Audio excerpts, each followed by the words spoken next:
চা বসিয়ে 10 মিনিটে ডিম ছাড়া নরম তুলতুলে পাকা আমের মিনি কেক এইভাবে করে বানিয়ে দেখুন। চায়ের সাথে যে খেতে কি ভালো লাগে, তো না বানিয়ে খেলে বিশ্বাসই করতে পারবেন না। বানানো যেমন সহজ, খেতেও দারুণ লাগে। নমস্কার বন্ধুরা, প্রতিমা কিচেন ভিলেজ ফুডের নতুন ভিডিওতে সকলকে স্বাগত জানিয়ে আজকে রেসিপিটা শুরু করছি। আর আজকে আমি আপনাদের সঙ্গে শেয়ার করব ডিম ছাড়াই চায়ের সাথে খাওয়ার জন্য পাকা আমের মিনি কেক তৈরি করে দেখাবো। একদিকে চা বসিয়ে এই কেকটা তৈরি করে নিতে পারবেন। বানানো যেরকম সহজ, খেতেও দারুণ লাগে। তো চলুন সহজভাবে বানিয়ে দেখাবো। তো কিভাবে বানাচ্ছি বন্ধুরা, স্কিপ না করে পুরো ভিডিওটা দেখবেন। আশা করি আজকে রেসিপি দেখতে আপনাদেরকে ভীষণ ভালো লাগবে। আর যে সকল বন্ধুরা এখন পর্যন্ত চ্যানেলে নতুন হয়ে থাকলে প্লিজ চ্যানেলটিকে সাবস্ক্রাইব করে আমার পাশে থাকবেন। আর যারা ফেসবুক পেজটাকে দেখছেন তারা পেজটাকে ফলো করে আমার পাশে থাকবেন। তাহলে বন্ধুরা পাকা আমের মিনি কেকটা বানানো শুরু করি। তো দেখুন, পাকা আমের মিনি কেকটা তৈরি করবার জন্য দেখুন দুটো মিডিয়াম সাইজের নিয়েছি আমি পাকা আম। যেহেতু মিডিয়াম সাইজের নিয়েছি তার জন্য কিন্তু আমি দুটো নিয়েছি। আপনারা যদি বড় সাইজের নেন তাহলে একটা দিয়েই কিন্তু তৈরি করানো হয়ে যাবে কেকটা। তো প্রথমে আমি আমটাকে কেটে নেব।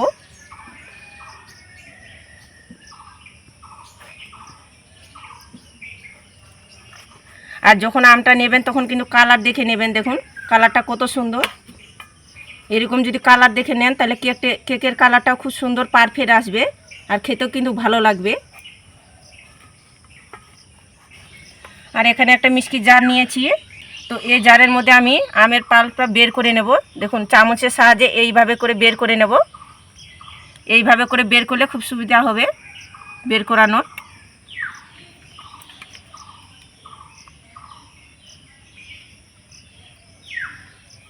তো দেখুন মিষ্টি জারের মধ্যে নিয়ে নিয়েছি। এবার ঢাকনাটা লেগে খুব সুন্দর করে স্মুথ করে পেস্টটা তৈরি করে নেব। তো আমটাকে আমি খুব ভালো করে পেস্ট বানিয়ে নিয়ে চলে এসেছি। তো একটা বাটির মধ্যে ঢেলে নেব। আর নিয়েছি হাফ বাটি গুঁড়ো করা চিনি। যখন আপনারা কেকটা তৈরি করবেন কাপ অথবা বাটি মেপে নেবেন। আপনারা যদি উপকরণগুলো সঠিক মাপসহ নেন তাহলে কিন্তু পারফেক্টভাবে কেকটা তৈরি হবে। তো এই বাটি মেপে আমি উপকরণগুলো নেব। আর চেষ্টা করবেন এখানে গুঁড়ো করা চিনি দেওয়ানো, তাহলে সব থেকে মিশানো সুবিধা হবে। আর দিয়ে দেবো 3 চামচ সাদা তেল। একটা হুইস্ক দিয়ে খুব ভালো করে মিশিয়ে নেব। এই 3টি উপকরণ খুব ভালো করে একটু মিশিয়ে নিতে হবে। তো দেখুন খুব ভালো করে মিশিয়ে নিয়েছি। আর একে বাটি মাপ করে দিচ্ছি আমি হাফ বাটি। এখানে দুধ ঠান্ডা করে নিয়েছি জাল করে। আর গরম দুধটা দিতে যাবেন না, দুধটা দিয়েও ভালো করে মিশিয়ে নেব।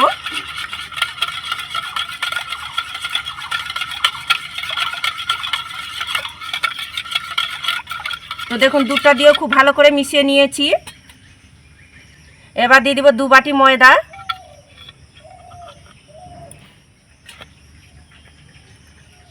স্বাদ মতো একটু লবণ দিয়ে দিব। 1 চা চামচ দিয়ে দিব বেকিং পাউডার। এখানে বেকিং সোডা দিচ্ছি না, বেকিং পাউডারটা দিচ্ছি 1 চা চামচ। খুব ভালো করে সব কিছু মিশিয়ে নেব।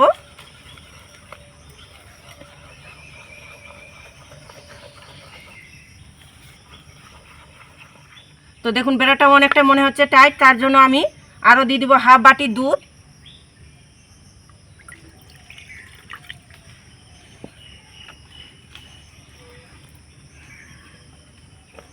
দিয়ে খুব ভালো করে গুলিয়ে নেব।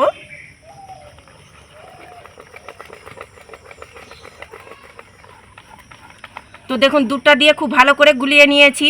আর এইভাবে করে ঘনত্বটা রেখেছি। দেখুন খুব বেশি আবার পাতলাও না, আবার খুব বেশি গাঢ় না, ঠিক এইভাবে করে বেড়াটা কেকের তৈরি করে নিতে হবে। আর দেখে তো নিশ্চয়ই বুঝতে পারছেন ঠিক এইভাবে করে তৈরি করেছি। যেহেতু পাকা আমের মিনি কেক তৈরি করছি তার জন্য দেখুন এখানে নিয়েছি আমি একটা আমপাম পেন। আর আমপাম পেন যদি হাতের কাছে না থাকে তাহলে স্টিলের ছোটো ছোটো বাটিগুলোতে তৈরি করে নিতে পারেন। আর এদিকে উনুন ধরিয়ে নিয়েছি। এবার আমপাম পেনটা আমি বসিয়ে দেবো উনুনের মধ্যে। আর এই আমপাম পেনের মধ্যে একটু সাদা তেল ব্রাশ করে নেব, এতে খুব সুন্দরভাবে ছেড়ে আসবে, লেগে থাকবে না।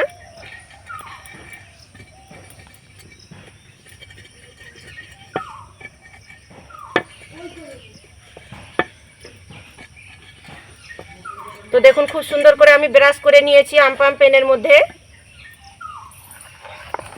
এবার আমি বেড়াটা অল্প করে নিয়ে নেব ডাবুর মধ্যে। আর আমপাম পেনের মধ্যে দিয়ে দেব।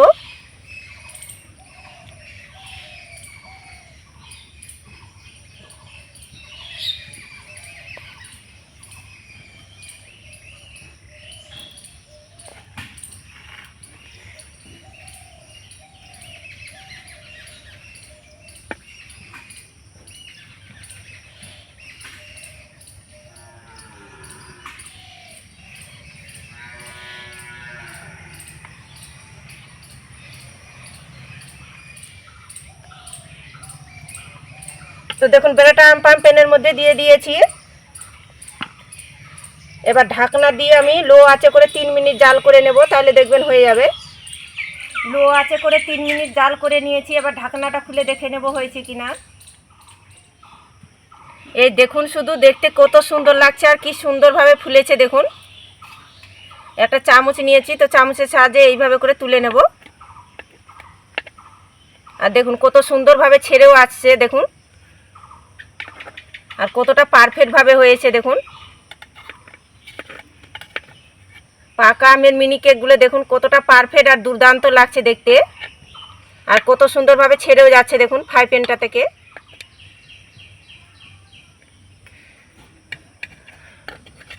তো একটা প্লেটের মধ্যে তুলে নেব।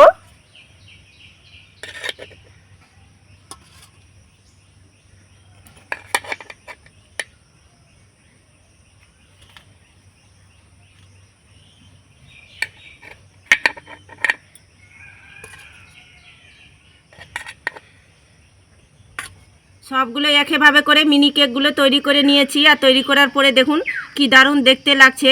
হাতের কাছে 10 মিনিট সময় থাকলে এই পাকা আমের মিনি কেকটা তৈরি করে নিতে পারবেন একদিকে চা বসিয়ে।